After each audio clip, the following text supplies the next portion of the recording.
Welcome back to Practice Intimacy. I'm Jamie Lynn, and I am here to help you create the relationship, the love life, the sex life that you've always dreamed of. Today, we're going to be doing a little bit of a dive into neuroscience. When it comes to doing anything neuroscience related, take in the stuff that is helpful to you, and if there are things that you're like, I don't want to learn those terms, those words makes no sense to me, just let them go. Let them come in one ear and go out the other. You don't need to know that. Really, the only thing that's important is taking in the stuff that you're like, oh, okay, that makes sense as to why my behavior with my partner ends up looking this way.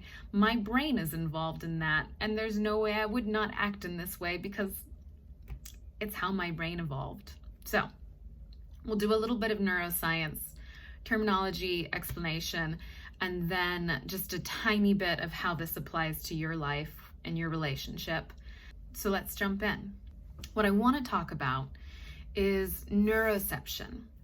Neuroception happens in the brainstem, and it is an evaluation of safety or danger in the environment.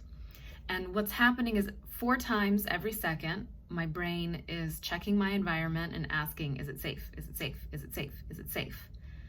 And so every quarter of a second, there's that scan happening. One of the most common threats that we actually experience day in and day out happens with our partner.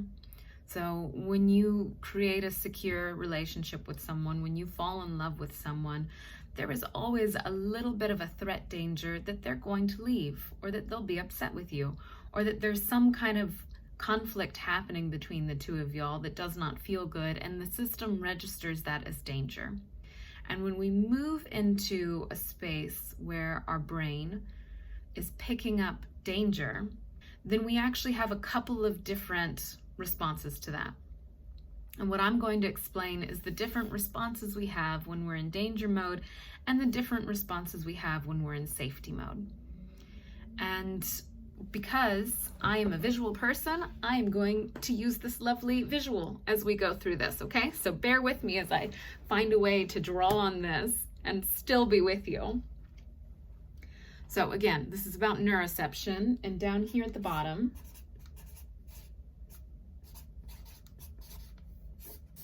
is our danger. And up here, we're going to talk about safety.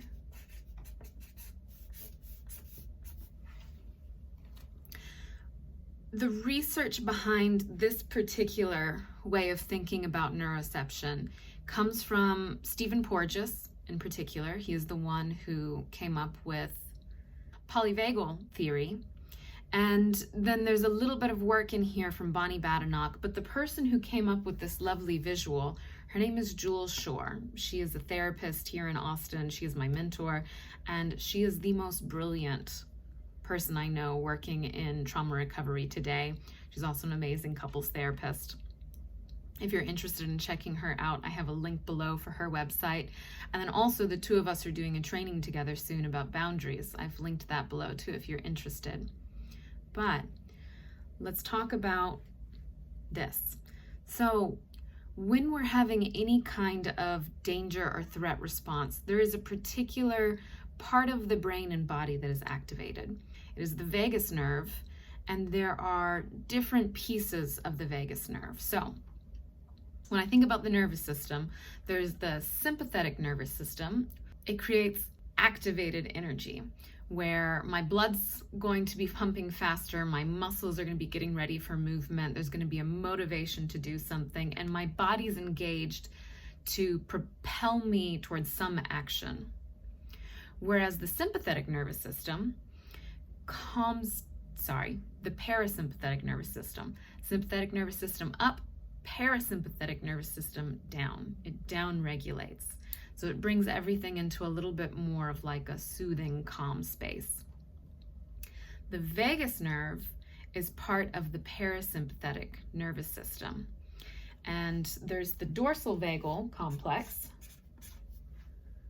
and then there's the ventral vagal complex. This last one is sympathetic nervous system. And the same different parts of the body and nervous system also have particular jobs whenever we're in safety. So dorsal vagal complex, sympathetic nervous system, and ventral vagal complex.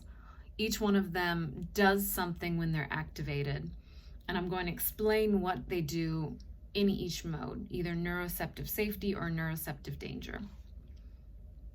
Dorsal vagal complex, when that is activated, it happens because the danger is so great that I am actually entirely helpless to do anything, and the best response is to collapse.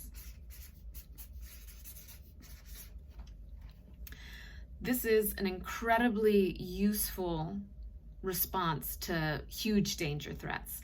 If I cannot run away, and it is very likely that I'm going to be physically harmed, then the best option is for my blood vessels to constrict, my body to faint and play dead, and for me to not feel anything. So imagine thousands of years ago, I was being chased by a saber-toothed tiger, and the saber-toothed tiger has caught me and is beginning to eat me. The best thing for me is to not feel it, to look like a dead thing, so it is possible the saber-toothed tiger will lose interest, and also for all of my blood vessels to constrict and not pump as much blood and have me ready to run away, but instead be in like a dead state, because then if it loses interest and goes away, I might have less blood loss to where if I wake up and I can get back to my people, I'd be able to be taken care of. So dorsal vagal complex, and the final response that our system has whenever in danger is to completely freeze to the point of collapse. Now, in safety, what the dorsal vagal complex does is it actually allows us to rest and digest.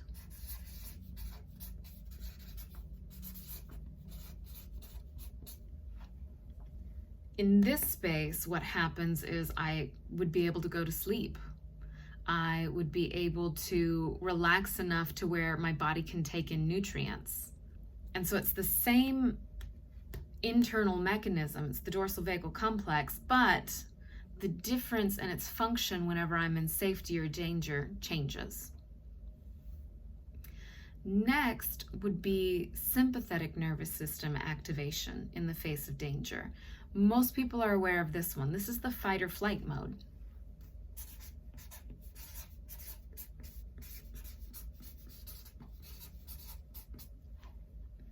My heart is pumping faster. It is sending blood to my big muscle groups so that I have the energy to either fight or run away.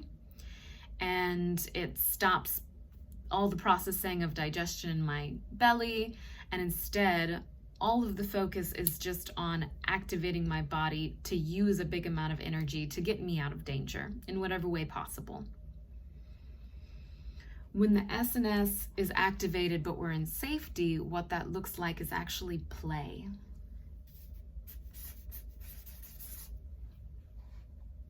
You see little kids, and it's really obvious that they're in sympathetic nervous system activation and a play response in safety whenever they're laughing and running around and rough and tumble kind of play. Like all of that looks like fun and excitement.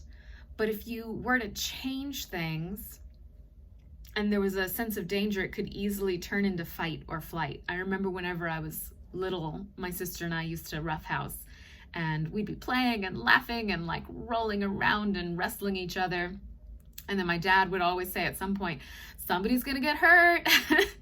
And then inevitably somebody would get hurt, and it would very quickly turn into this, where all of a sudden we were no longer playing, but we were upset because we were hurt. And so then we're attacking the other person, or we're running to mom and dad, my sister hit me, whatever the case might be. And it can change that quickly, because our brain is looking at the environment 4 times a second going, am I safe? Am I safe? Am I safe? Am I safe? The last one, ventral vagal complex, this is more of a warning state. This is a danger assessment state. It has not gauged that I'm actually in need of doing one of these two big movements, but instead there's a little like antenna up. Do I need to do one of these things soon?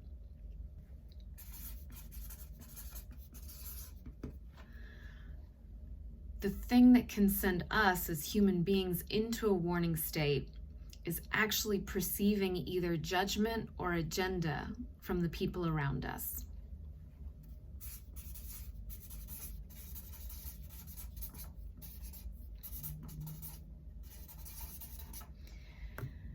So what do I mean whenever I say judgment and agenda?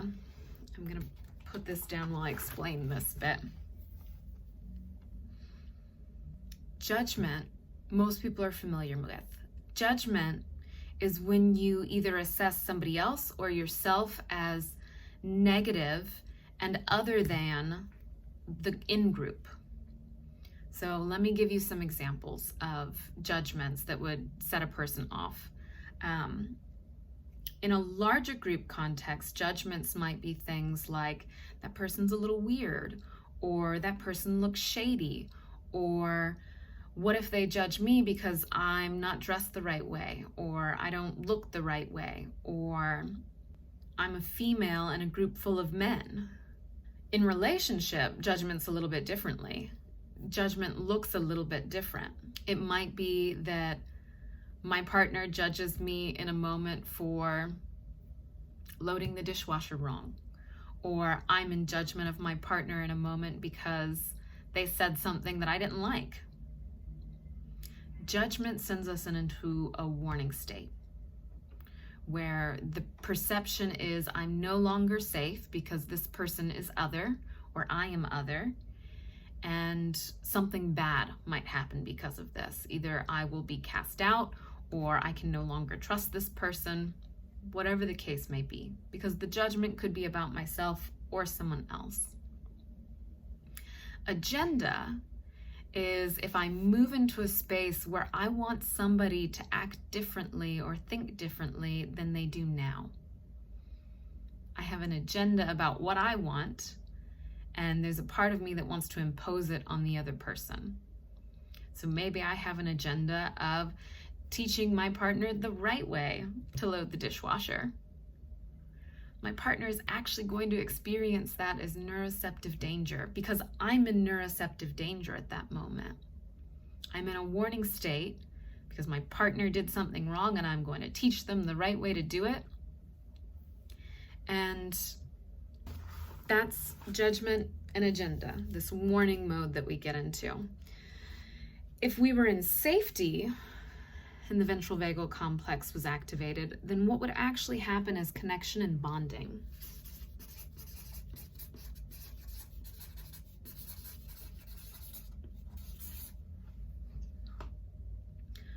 So here's the important thing to be aware of.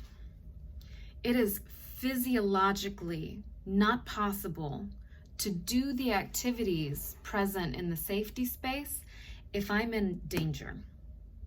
If I am in neuroceptive danger, it is physiologically not possible for me to do these things. And so if we are often in this space, which is actually the most common in relationship, some people move into the fight or flight, some people move into the collapse, but most of us are actually going to be staying in this range. Just a warning mode of something's not right, I'm in danger, usually because of either a judgment or an agenda, either my own or picking up that my partner has judgment or agenda. And when I am there, it is impossible to do connection and bonding or play or rest with this person that I love and I want to connect to. So knowing that neuroscience, there's actually two takeaways that I'm hoping you get from this video.